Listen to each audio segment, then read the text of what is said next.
So the big question is, where do we draw the line between necessary enforcement and a push for transparency and government outreach? That's the question we are asking here. Jasmine Sandwalia from the BJP and Advocate Ashpit Khadiyar from the Congress continue from a previous debate, but I'm also being joined by Pawan Duggal, who is India's foremost cybersecurity expert, and I'm also joined by Manish Barriar, who's a noted political analyst. Manish, thanks for being on the show. Let me start off with a simple question.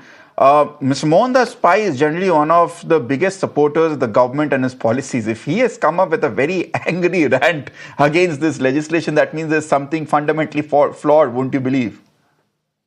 Good evening to you and good evening to all the co-panelists and the viewers.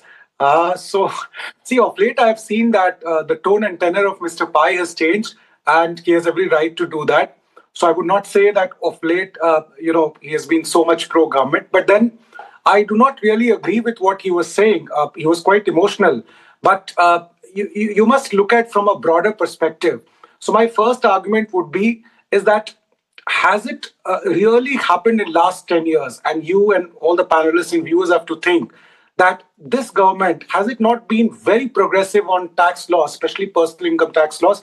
Of late, some of the measures which government did for middle class, that was welcome. But most importantly, who started this faceless income tax methods? Earlier, they used to call you. Now, nobody can really know you who you are. Now, if you look at the record of the government of last 10 years, you will find that the draconian measures as well as the tax terrorism, which earlier used to happen, and I'm talking about with a lot of sincerity, that is almost vanished. Nobody fears now income tax. In fact, people are more fearful for nowadays GST rather than income tax. And that's the common understanding and assessment. That is my first point. Second, I think it is not meant for normal tax-paying people, right? It is meant for people who are into tax evasion big time. Now, it says that they can look at, see, these are for extraordinary circumstances. We have not seen in last 10 years any government action where you would find that the government is actually doing undue things as far as tax for normal people are concerned. Now, obviously, Mr. Pai talked about disputes which are corporate disputes. These are not individual tax issues which he talked about 15 lakh crores. These are corporate disputes, and there would be a difference of opinion, and therefore we may find such kind of money being stuck out there.